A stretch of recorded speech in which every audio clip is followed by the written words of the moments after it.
each person has a resonance and a frequency when they are living on this planet. That energy is made up of all their thoughts, all their visions, everything that they felt. And so when they die, that energy is still there. Then say someone newborn is born on the planet, and as they sort of live their life, their energy eventually raises and becomes the exact frequency as another human being on the planet. And so now that, say, 1-year-old is now in tune and tuning in and thinking and feeling all the stuff that that person was thinking, feeling and doing throughout their life when they died. And you now are basically two people aligned into one. Children below age 8 operate in theta frequency, the frequency of hypnosis. Children can learn multiple languages very quickly. They're absorbing what they need to be an adult and have more complex interactions. So it's always wonderful to be nice to children. Don't be mean to them, because they don't have a shield up like you and I. You and I, if someone says you're dumb and you can't do that, we can deflect that and say, oh, you know, I don't believe you. But kids, they don't have that yet. Just imagine if everything that happened that is a negative, we knew that there's more positive coming. And instead of resisting everything, we just flowed. The half the world, probably all the world, will resist things that they want in terms of what their brain wants and forget the bigger picture. Let's just say you really wanted to be a painter and you've just got this job in a cafe, yeah, because you don't know how to become a painter. Yes, you need money, so the instant thing you'd say is, yeah, fuck you, you can't do this, I need this job, I need money. But it's, what if you didn't need money? Would you need this job? And the answer is no. So all these circumstances that are not really what we really want are stopping us from getting to the end goal.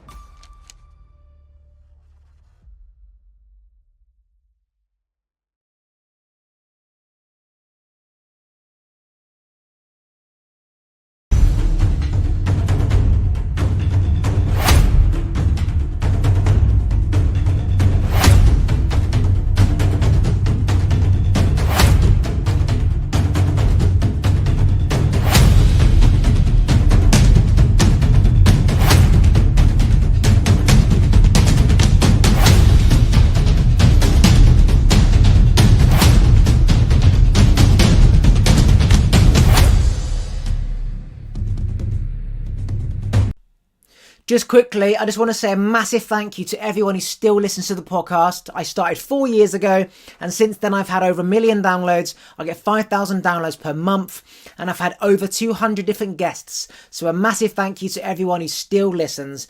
If you could please do me a favour, if you could rate and review the podcast, that will be amazing, because it helps get the podcast out to new, conscious people like yourself. And my goal is to awaken as many people around the world.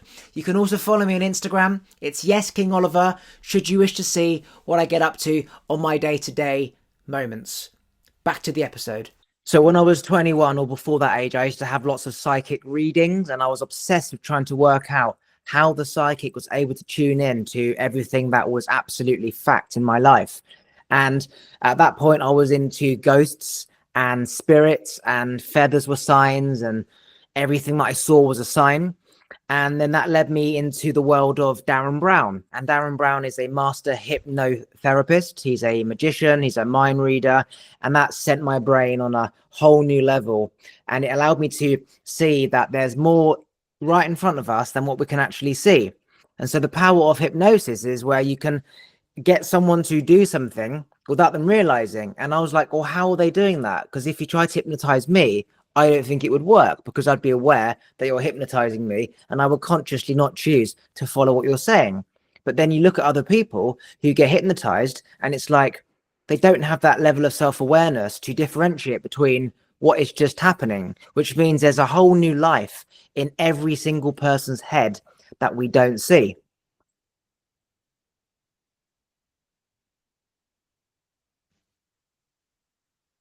That's it. Now you can talk. Well, first of all, I love Derren Brown, by the way. I've seen much of his work, and I love he's awakening people by entertainment and hypnosis and proving to people that the mind is so powerful. So love his work. I've watched several of his episodes, and I wouldn't say I'm at his level yet as far as entertainment. I do some stage shows, but I mostly focus on hypnotherapy and past life regression. So past life regression, what is it that you do to your clients when they come to you? So a lot of them are spiritually inclined. They've read books by Dolores Cannon, Michael Newton, really well-known authors, and they want to see their past lives or learn about themselves in the past, previous incarnations. So it's the concept of we've lived many times before, we've incarnated into this body once, we can do it again, and we do a guided meditation or hypnosis, whatever you want to call it. It's a deep state of relaxation. They're able to access these memories from past lives that have deep meaning to them. And every one of my clients can do it. Everyone can do it, which is cool. And they get deep transformations from it. See, I used to believe in reincarnation, and I used to try and delve into past lives and find out who my past lives was. And then I started to analyze everything even deeper. Like Derren Brown always says, he doesn't believe in psychic ability, yet he has the ability to do what's known as psychic ability. He could pretend that he's a clairvoyant and tune into people's family members that are past, and then he'll say that he does it this way. And so I was like, does past life really exist? And the conclusion I came to is that if there isn't such thing as past lives where we were physical people, how is it that we are able to tune into lives that aren't ours? And what I came to is that each person has a resonance and a frequency when they are living on this planet. That energy is made up of all their thoughts, all their visions, everything that they felt. And so when they die, that energy is still there. Then say someone newborn is born on the planet, and as they sort of live their life, their energy eventually raises and becomes the exact frequency as another human being on the planet. And so now that, say, 1-year-old is now in tune and tuning in and thinking and feeling all the stuff that that person was thinking, feeling and doing throughout their life when they died. And you now are basically two people aligned into one. And so you have like a child who's saying that he was in a war helicopter and then he went to Poland and all this type of stuff. And then as that child raises his energy even more and starts living his life, the frequency becomes not the same anymore. And then he just goes on and continues his life. And if he reaches the frequency of someone else, then he will start tuning into those people. And eventually, as you live your life, your energy gets higher and higher, which means you aren't going to tune into people's past lives anymore in real time because you've raised your energy. Now, of course, you can remember those past lives when you were the same resonance as them, but feeling like I'm living this person right now, I couldn't quite work it out because I had an answer, which is it's just like walkie-talkies and radio stations. You become the same resonance, you tune in at that time and you change the radio station and then you're on a different channel. And that was my analyzation of past lives to me. Yeah, for sure. So it's like psychics, mediums, channelers can tune in to beings that have lived before, incarnated. They can also tune into entities that are in the spirit world, maybe higher dimensional beings. Like Basher is really well known. Esther Hicks, for example, wonderful books, wonderful, amazing stream of consciousness that's coming through them to help us here. So what makes past life regression different is we can get evidence from these past life experiences. Birthmarks, fears, and phobias are examples. So someone dies in a traumatic death. Maybe I had someone who fell down a cliff, got impaled by a stick when they were hiking alone. The person was afraid of the woods. They're afraid to go alone, and they had a birthmark on the right leg. So in the past life, they realized that they were that person that fell down the mountain, got impaled by the stick right where the birthmark is. It solved her birthmark issue and being in the woods alone. So there's physical evidence like birthmarks. There's also a story of this one kid. So children can remember past lives. Dr. Jim Tucker out of the University of Virginia has 2 books and interviewed tens of thousands of kids. Kids operate in Theta, the frequency of hypnosis, like you were talking about earlier as you're tuning in. This kid recognized someone in the market in a different country. He said, "You're the one that killed me. You're the one that hit me in the head with an axe." They went to this guy's yard, dug up a skeleton with an axe wound in his skull. And they found physical evidence of this body that was found. Wait, so Pretty fun. to confirm what you've just said, as a kid walking around the street, recognizes a physical body of somebody and says, "You're the one that killed me." They go into Yeah, his garden, they find the axe and a dead body in his garden, which essentially was that person in a past life. yeah, yeah. So, Pretty wild. how old was the child, and how old was the adult when the adult died or was killed? So the child was less than 8 because children below age 8 operate in theta frequency, the frequency of hypnosis. Children can learn multiple languages very quickly. They're absorbing what they need to be an adult and have more complex interactions. So it's always wonderful to be nice to children. Don't be mean to them because they don't have a shield up like you and I. You and I, if someone says you're dumb or you can't do that, we can deflect that and say, oh, I don't believe you. But kids, they don't have that yet. So they're more like a group consciousness. I do teaching as well. So the kids, I notice group consciousness. And once they get past that age, they go into more individual. The ego kind of takes over a little bit more. So yeah, the kid was younger. And then, I don't know, years later, they found the body. So that to me, for that to be real, it means that the person would have had to die at least 8 years ago. Yep. So that person did die over 8 years ago, and that kid is obviously 8, right? Yeah. Probably over 8 years ago. Yep. See, that is amazing. See, you have exactly that, which is he's the reincarnation, and that's it. For me, how I would explain that is the energy resonance, say, was 3.93 hertz when that person died, right? Where that person is living, everyone's in a certain resonance field. Everyone's vibrating on a similar frequency. They're all eating in the same environment, same location of the earth, same food, same shop, same family, same conversations. It's all around the same frequency, right? Someone in that area, for example, has a kid. The kid's like born at the default frequency of the like average energy in that village, right? His parents start teaching him, he starts seeing the environment, eating the same food, hearing the same things, eventually becomes the frequency of 3938, whatever I said, hertz, which was the exact frequency of that person when he died. So it's almost like when he died, his energy just became static. It didn't raise anymore. It was just set. It was rising and rising and rising. Then he died and it never changed. This kid comes along, his energy's growing, it's growing, it's growing. And all of a sudden he reaches the same frequency and boom, you're now tuning into everything about that person. Or you could say the last thoughts that that person had, the last thoughts that that body put out into the universe, such as, don't kill me, I'm going to die. And then that kid reaches that frequency. And so he's feeling, don't kill me, I'm going to die. You're the one who tried to kill me. But how to explain how the physical body of that person recognized another physical body, which they haven't met before, is very interesting, because that would essentially mean he's operating on the quantum level. Meaning if you've got like loads of people vibrating at a certain frequency and you're moving around, it's like, why are you guided that way? If you're having your hand in a lucky dip or a bingo tombola, you're moving your hand around, and how does somebody like pick out the exact ticket number? It's because there's an energy field around that ticket out of all the other tickets, so it feels right to pick that one. The same as when Derren Brown does his trickery, you feel more inclined to choose that thing over that thing. So that person would have had a certain frequency that was so familiar to that person that he was choosing him on an energetic level versus a physical level. It's the only way it can be explained. They met when he killed him. So maybe they knew each other from that previous lifetime. They got in an argument. There was that deep emotion, like unfairness.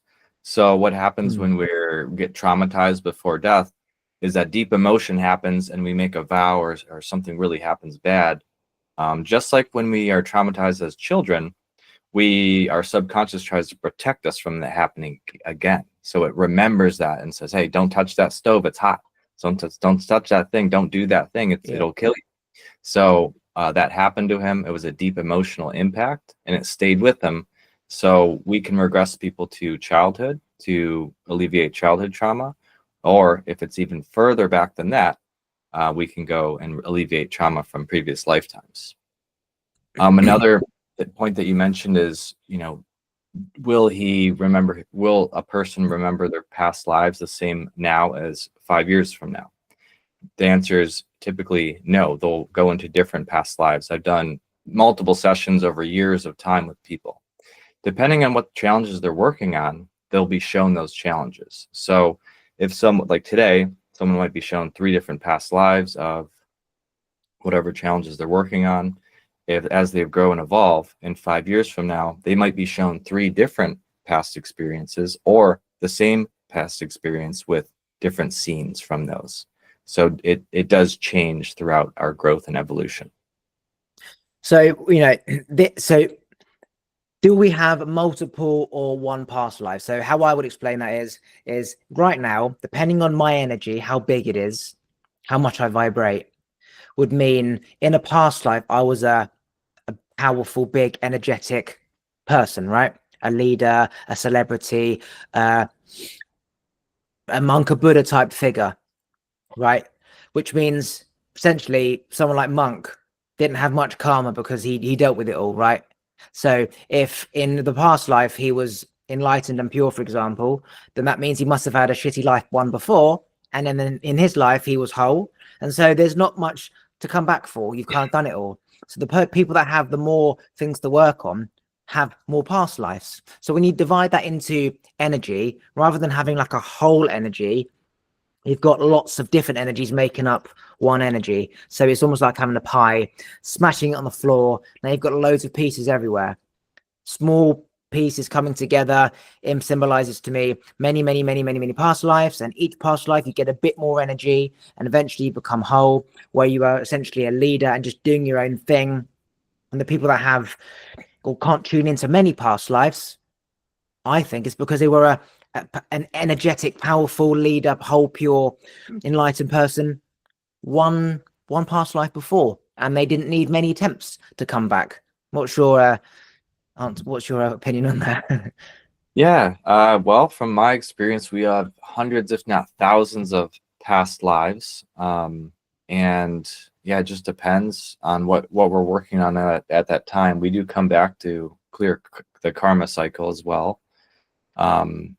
There is a common misconception, especially in Buddhism and Hinduism in India, where religion is wonderful. I love all religions, by the way, but sometimes as it gets more popular, maybe someone takes over and wants to control people with fear, and they say that, well, if you're poor or you're disabled, that's because you were negative in a past life. You did something bad, which is not true.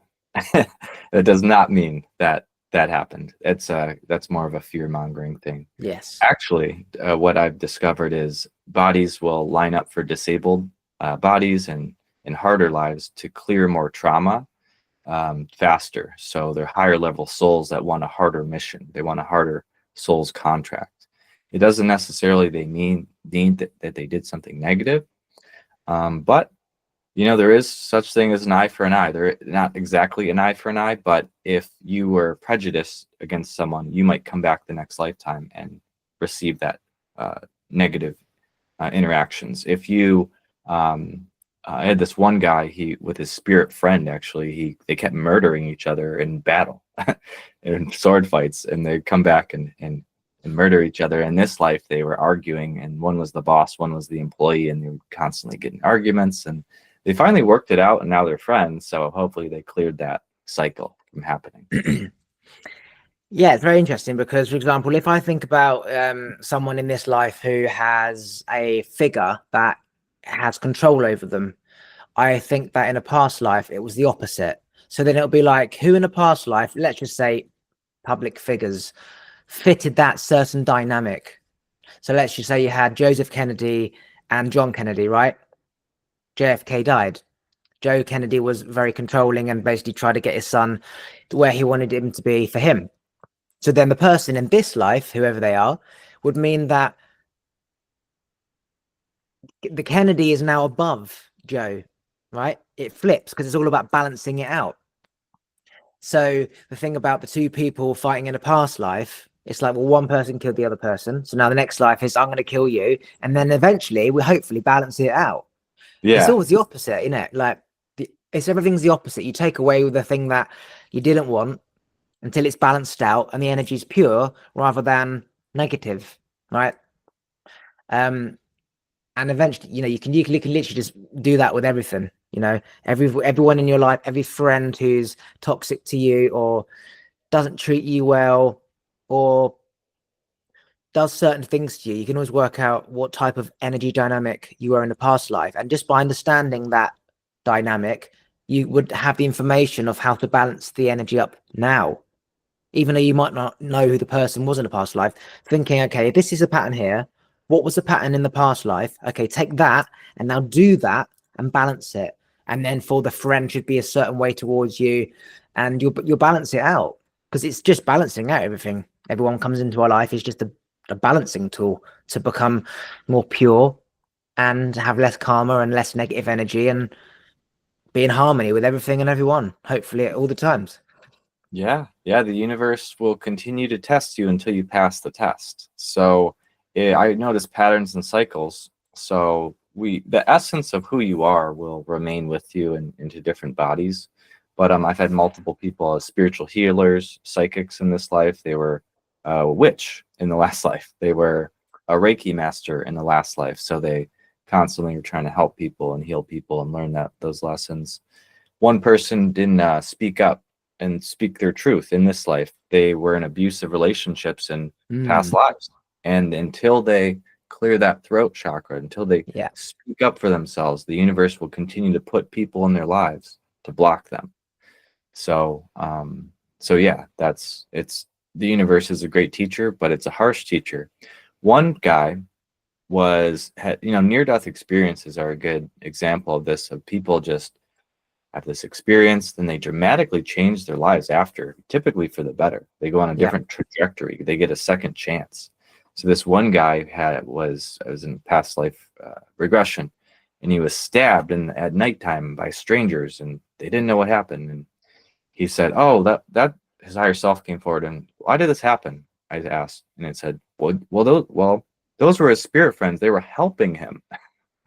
And we're like, "Helping him? What do you mean?" And he's like, "Well, if we didn't do that, and he had that near-death experience of being stabbed, he would have just went on his life, and the downward trajectory hurt more people, went on a bad path. In that case, he was able to survive and completely change his life around." And so the universe works in mysterious ways sometimes. It really does. Like, most people think near-death experiences where you're in a, say, coma and your heart stops and you come back, which it is. But for me, it's also, you could have literally just be 2 seconds away from being hit by a train, or a pillar or a tree just misses you. That could have fallen on your car and killed you. When you have those situations, that really put into perspective how fragile life is and how I could have died. To me, that is enough to have a wake-up call. I don't think you necessarily need to be in hospital, in a coma, where your heart stops to really experience that. Because if you just have the awareness to understand and work out and analyze what just happened and how your life could have been over, it makes you think that all the shit that you think is important really isn't. I almost had a car accident at 21 where the car was right in front of me and I was going 60 miles an hour, and I was guided to just go up on the curb at the perfect time. There was like a centimeter gap between our two cars, went down the curb at the perfect time, indicated left, such in control, went into third gear as if it was all planned. It was just like, go into third gear, indicate left, go down the curb, missed the lamp box on the left-hand side and come back down, look in the mirror. The car was stopped with the brake lights on, and I just continued home as if nothing ever happened. But from that day, it woke me up. I'd lived my life in my head, as I said, with Tourette's, where I was constantly thinking. I wasn't aware. 5 years ago, I was on my moped and I was thinking for for the first time out of years. I don't think anymore, but I was just thinking, and I was looking at the other traffic lights. When that went green, I went. So I went when all the cars went. And that reminded me how dangerous it is to think when you need to focus. And every time I put my trunks in the dry machine at the spa, the health club, every time I think, I'm in the mirror, putting the lid down, my trunks are drying. If I start to think, I literally, when the machine stops, I'll just go and get changed and leave my trunks in the machine. Or if I'm in the shower and I'm start to think, I'll leave my trunks there. To the danger of thinking versus truly being present. And so when I almost had that near-death experience, that was because I was in my head talking to the voice, trying to understand something, and I came out and became aware. Car was right there. I had seconds to react. And so that made me realize how dangerous it is to think too much. And like that wake up call of, fuck, I almost died. And there's me trying to analyze and think about everything that I was trying to think about. And it would have all just been a waste of time. And my life before, of all the excessive thinking, would have just been a waste of time. And I wouldn't have been present with people. I wouldn't have done all the things I wanted to do because I was thinking about how they would feel instead of doing them. And then from there onwards, no more thinking, be present, enjoy every moment. Because literally a tree could fall on your head. And we see Instagram videos of things like flying off buildings and scaffolding coming down. And I'm like, we're no different to anybody. We're just a pack of wolves, and anyone could get electrocuted by a thunderbolt at any point. God's not choosing which one's going to be struck. It's just if you happen to be at the back, then that's it. So all these things are really crucial to make you appreciate every second of life. And I do think, as you say, there's a purpose for everything. Yeah. Being killed, being whatever. People will be like, oh, Matt, that's a car accident. Why would you wish that upon anybody? And it's like, well, this is how his life would have gone if he hadn't have had that. And how his life is going to be because of that.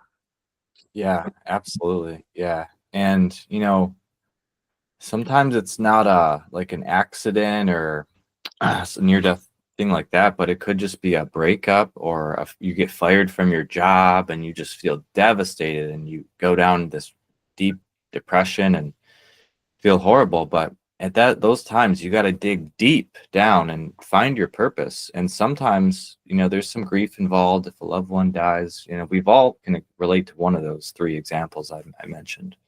And what do you do in those situations, right? You a lot of times there's grief, and some people go on their life and never deal with it, and they have that thought in their head forever, and they suppress it with alcohol or drugs or whatever, games, keeping distracted. But a lot of people, what I've noticed, especially the awakened ones, they work on themselves. They either get the therapy they need, they do a psychedelic experience with mushrooms or ayahuasca or whatever it may be, and recalibrate what is important to their life. Why are we focused on these silly games or person or this or that, or this job that wasn't fulfilling in the first place? We're devastated, we lost it, but guess what? Now we have a new opportunity for new doors to open, to go on a different trajectory, to find your purpose and do what makes you happy more often.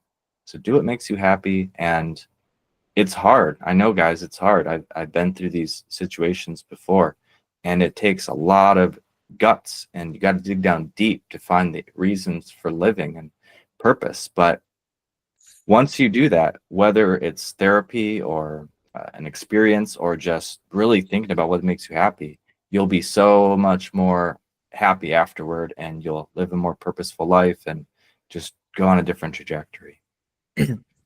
Just imagine if every human being knew that everything that happens to them that they didn't want is about getting them to actually what they really want, but yet they don't know what they really want. So if the boss fires them, rather than resisting the boss and putting up a fight and saying, you can't do that, I'm going to sue you, I'm taking you to court, and getting angry, imagine if every human being, every time a negative thing happened, it's just, okay, no worries. Thank you for your time. What's God got next for me and plan? Just imagine if everything that happened that is a negative, we knew that there's more positive coming. And instead of resisting everything, we just flowed.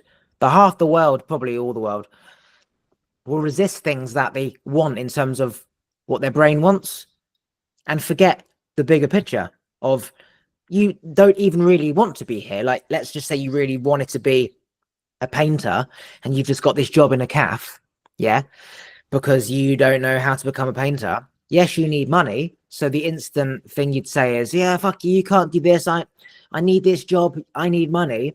But it's, what if you didn't need money? Would you need this job? And the answer is no. So all these circumstances that are not really what we really want are stopping us from getting to the end goal. It's almost like we need two things, so we can't take the one thing.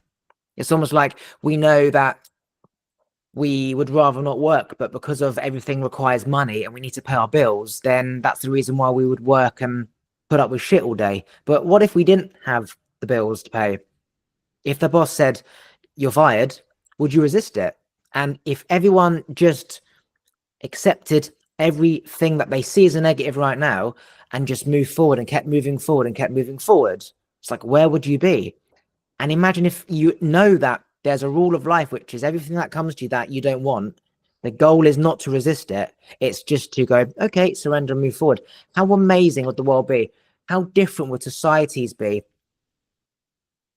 Just how different the world would be, rather than see it as victim and punishment and poor me. I was a prick in the past life. I'm in a wheelchair, so that means I must have been a twat in the past life. What if it's just, you know, moving forward from the thing that we think is a negative? Yeah. We How all have different trauma. people's lives would be. All of us, to what extent or what scale, is all different on the spectrum, but it's up to us to choose how we do with it. We have trauma, so what are we going to do? We can either, you know, ignore it and let it, you know, run our lives, or we can decide to tackle it and take it on head first and see what lessons it taught us. And it's okay to grieve. The grieving process isn't a linear, it's a spiral. It comes back and it hurts, and it's our subconscious trying to protect us from that happening again. And that's why hypnotherapy works so well with PTSD and trauma. A lot of weight loss is a self-worth issue, so it works so good with weight loss, anxiety. And so that's why I really chose hypnotherapy, because it gets to the root cause to create that lasting change in a safe environment, in that theta frequency where the subconscious can be reasoned with. Well, the subconscious speaks in metaphors and colors and texture. It's not a English language, but we, you know, hypnotherapists and other people that could do similar things with the mind know techniques that really work and work fast. They're not months or years with the same therapist. It's a few sessions typically, and you're programmed basically, and it's never you falling asleep or losing control. It's you're aware of the whole time. It's just like a different vibration, a different frequencies talking to your soul or your higher self, and it recalibrates what's important to you. So that's why I chose it. So, for example, somebody will come to you and let's say they lie down. You can't just talk straight away. You've got to put them into the, as you call it, the theta state. What techniques would you use to get them into the theta state before you then start talking and getting them to go into the deep parts of their mind of the past? Do they just meditate? Do you massage, or what? So if anyone hasn't done like hypnosis before, all it really is meditation. So it's a deep state of meditation. We meditate to be in the moment and heal and get rest and whatnot. But hypnosis is a little bit beyond that. So it's meditation, but a little bit deeper, and we do it for a purpose. The goal would be weight loss or anxiety relief, or, you know, stop biting nails. I've had someone scared of heights, fears, phobia, like most random things can be solved with this stuff. So the goal, it's like a guided meditation with specific prompts that relaxes the body, the breathing, and the mind. And you switch into this theta frequency, which we go in and out of 12 times a day. It's very natural. It feels really good. And then we are able to work through these issues or just make improvements. Say you have sports anxiety with tournaments or playoff games. Well, we can find out what is causing that and alleviate that and make you a better performer. So anyone can really use it. It just depends on what you're looking to do. So yeah, it's just like a guided meditation. So it's interesting. Obviously, a person who was fat at school, you would eat to comfort him. And as he's gotten older, he's just always eating the same sweets and the same food. Now it's a habit.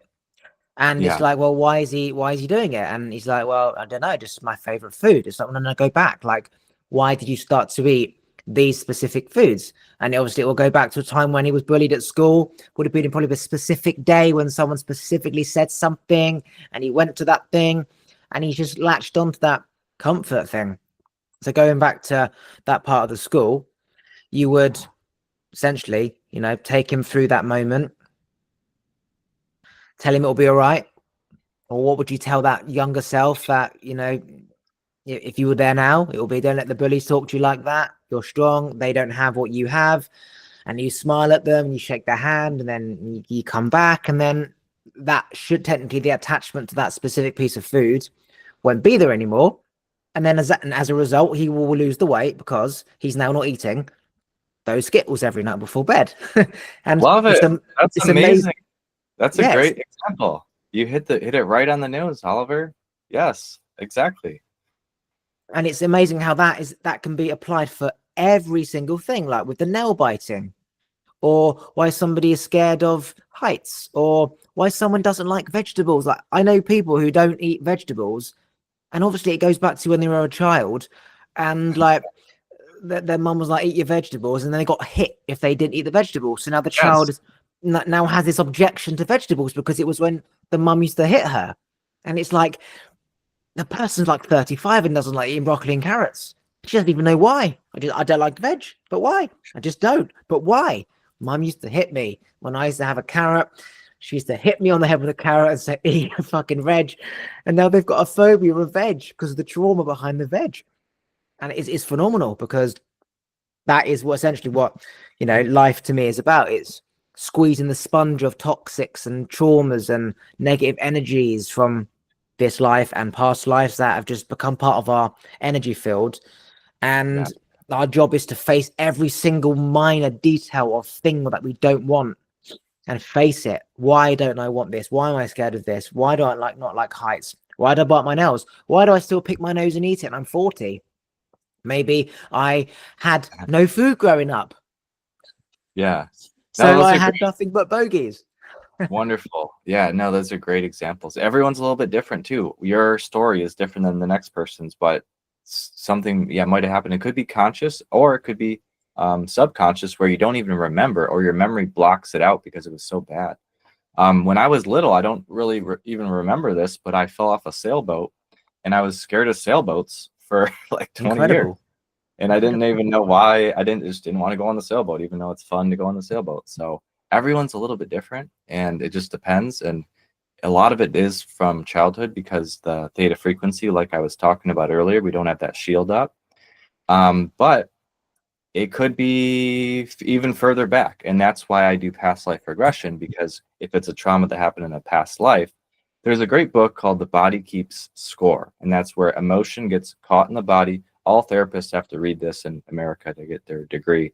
And I've read many, many books by what they have to do as well. So the body keeps that emotion, gets trapped somewhere until it gets released, because it's trying to protect us. And there's a blockage in your chakras or aura somewhere. And it's really random on the person, wherever it may be. You could get a release from doing body work. You could get a release from just doing something a little bit different, but doing Reiki. So in past lives, we're able to go back, identify the problem, what happened. Usually the higher self is so brilliant, it shows you what you need to see. It won't show you anything you're not ready for. It'll show you exactly what you need to see in the moment to heal. Then we're able to alleviate it using the techniques that you mentioned. Some of them are Reiki, some of them are NLP. I use many different techniques, inner child work, whatever it may be. I do it specific to the person, custom made, and then reflect on the session. I record all the sessions, send you the audio to listen to afterward. And then, like I mentioned earlier, if you do another session, you might go into different past experiences, and it's all to learn from. It doesn't matter whether you're a king or queen or celebrity in a past life. The real healing is just finding out what happened to you and getting that healing. So, for example, if somebody commits suicide in this life because it becomes too much, why is it that they specifically couldn't learn from that lesson to then change and instead just wanted a way out? In terms of a past life, how different would their life have been versus somebody who just had a negative attachment, comes back and then is faced with that, and then they choose not to do it, and then they evolve and they move on? Yeah, that's a really tough one, because in the spirit world, we do a life audit after we pass on. Our spirit goes up to the spirit world. We're greeted by our spirit guide and our close family relative in that lifetime.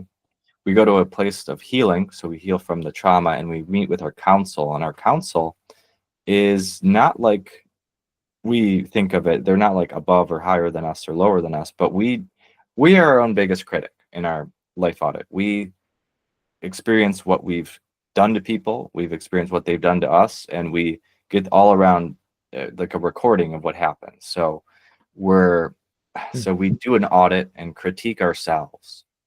And really we should never harm anyone or anyone else or animals, or we should never, you have to eat, but we shouldn't harm a living being if we don't have to, including ourselves.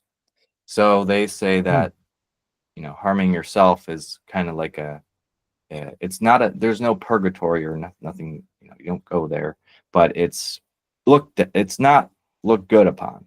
And it's kind of like taking the easy way out. And so basically, if you do that to yourself, the next lifetime, you'll have to go and you'll do it over again. So you'll keep doing it over again until you pass the test. And so you might as well get your stuff right. Don't hurt yourself, because people love you. People love you even more on the other side than they do here.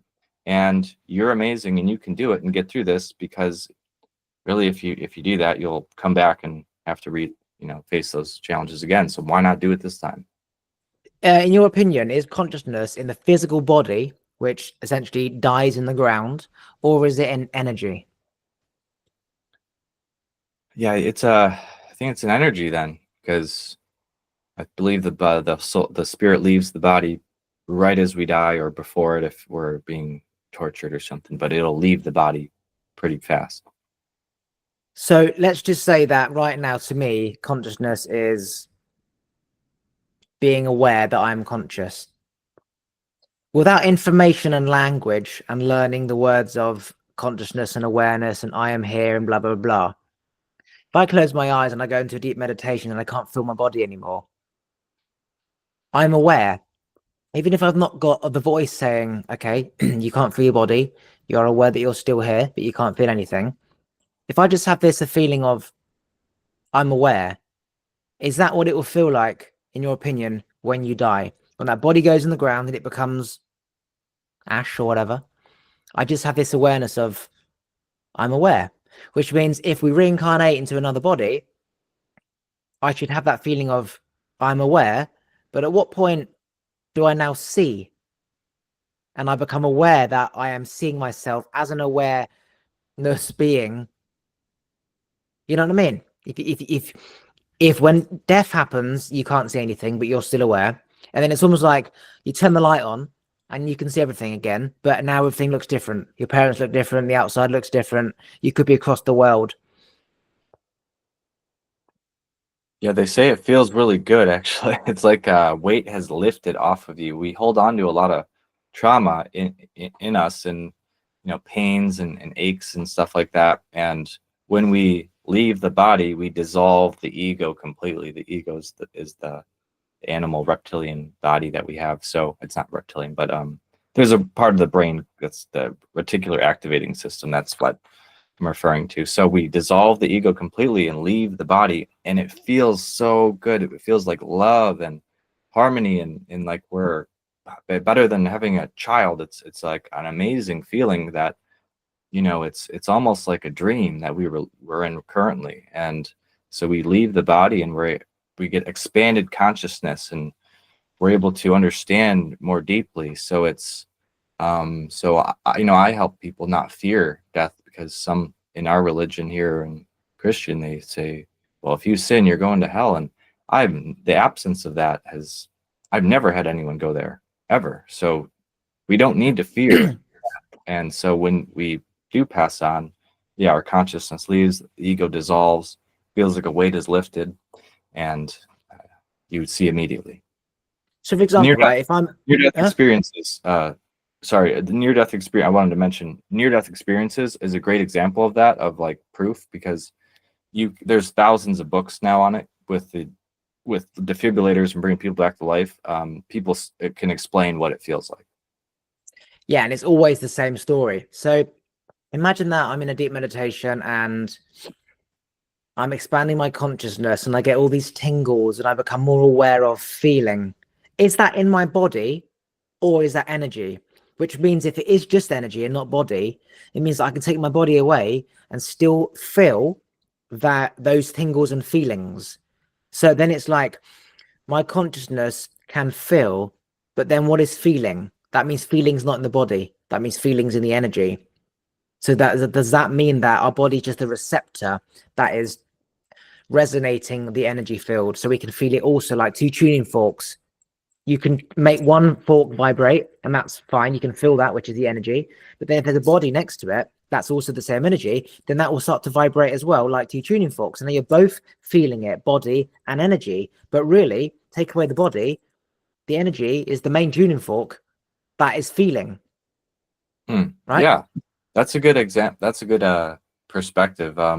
So we have kind of like four bodies. We have our physical body, our energetic body, our emotional body, and spiritual body. So, or causal, maybe there's three, but anyway, when we relax the mind completely in the body, then what do we feel? Well, we feel our energy centers in our aura. So if you meditate, you can do this sometimes with breath work. You can access this level of consciousness.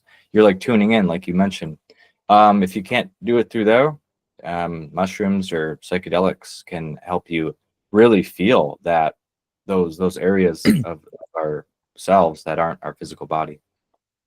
So, for example, right, if you take mushrooms, your body is experiencing that. So, for example, if I took mushrooms, right, and I just died, would the feeling of the mushrooms wear off? So let's just say I did LSD, it's an 8-hour trip. Someone shot me. Would I still feel the feelings of an 8-hour trip when my body's died? Because if the answer is yes, that means that the feeling is actually in the energy.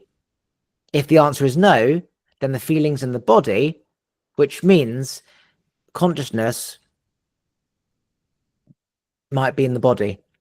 Because, you know, if you can still feel something in the body afterwards, that would mean that it's not in the body in the first place. So then it goes back to, is consciousness in the body or not? You know what I mean? Yeah, I would say it would you know, our brain has receptors. If you pinch me, I'll feel that because of the receptors in the brain. So a lot of it is in the brain. And when we do these psychedelics, it actually enhances our brain. So we use more of it and use more of our consciousness.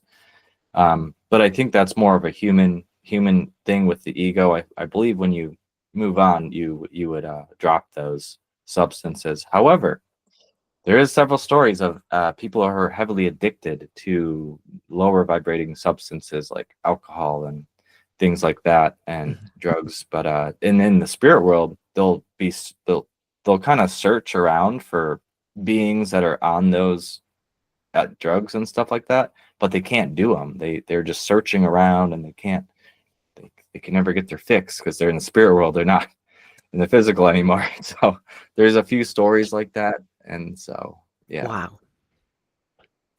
Right. Do you have anything you want to promote or plug before we finish? Well, I really appreciate everyone listening. Oliver has many other episodes that are amazing with more spiritual people.